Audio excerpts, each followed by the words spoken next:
welcome to Sectors Up Close. I'm Elena Casas. Today our focus is on America's banks, and my guest is Chris Marinac, Director of Research at Janney Montgomery Scott. Banks kicked off the earnings season on Friday with warnings of economic storm clouds on the horizon, even as some of their profits beat expectations. Bank of America reported $7.1 billion in net income and JP Morgan $11 billion, both ahead of forecasts. But the banks have added hundreds of millions of dollars to their cushions against loan losses, as both CEOs predicted a mild recession. The picture was bleaker at Citigroup and especially Wells Fargo, which reported half of last year's fourth quarter profit as higher borrowing costs drag on the mortgage market. This is the S&P 500 Banks Index. It lost 22.8% in 2022, more than the wider market.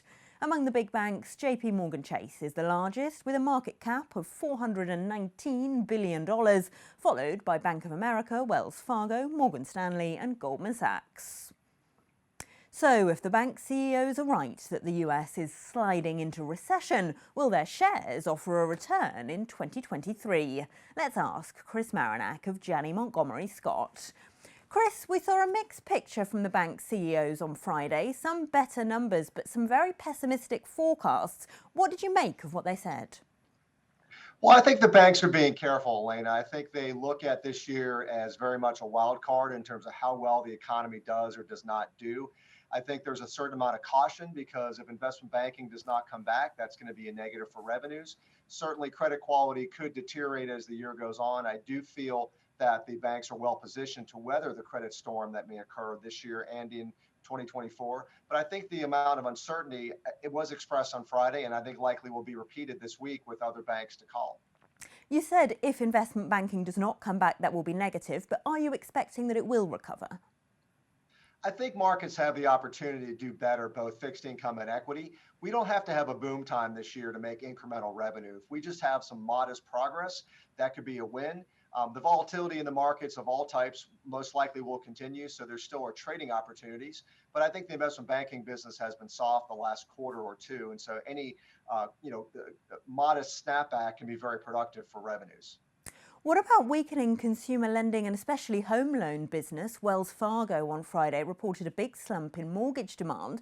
How much more worried should investors will be that this will get weaker going forward?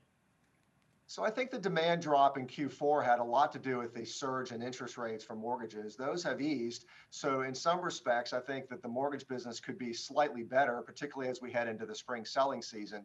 There still is a lack of supply in many markets, so home prices may be surprisingly resilient this year.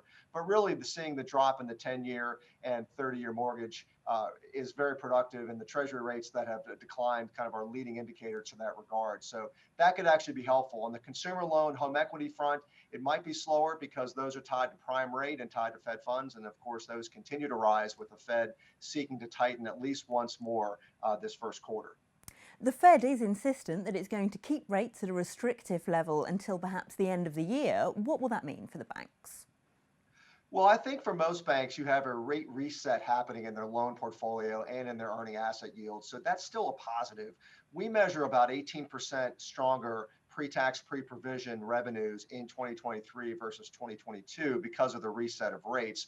A lot of that's going to be experienced in the first and second quarter of this year. It may be more flat or slightly off in the second half, but there still is a recovery of spread income that you saw in the fourth quarter that I think will be repeated in Q1. So that is actually a plus if the Fed is going to increase once or twice more this first quarter of 23.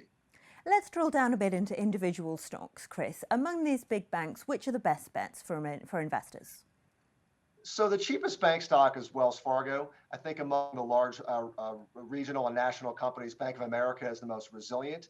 JP Morgan has probably the best cachet. It also has the best stock price. Sometimes you do get what you pay for, so we certainly respect what they do and how they can navigate these markets. But I think your cheapest name is going to be Wells Fargo. It sort of is a comeback. They have settled a lot of their regulatory issues and seem poised for a much more normal 2023. We also like the fact that operating expenses are sort of flat with their guidance on Friday, which I think is an important piece of their puzzle. How would you advise retail investors to approach the sector?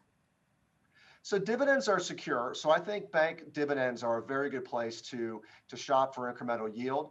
We think the combination of where bank yields are and modest increases in dividends this year can actually be quite productive. There are many national and regional banks who meet that test, not just these three, but I think that dividends are very secure. It's a much different position than what we felt in 2020, as well as 2008 and 9 with the great financial crisis when dividends were cut and suspended for a few years. Thanks so much for that analysis, Chris Marinac, Director of Research at Janney Montgomery Scott. And that's our look at the banking sector. I'm Elena Casas, and this is Reuters.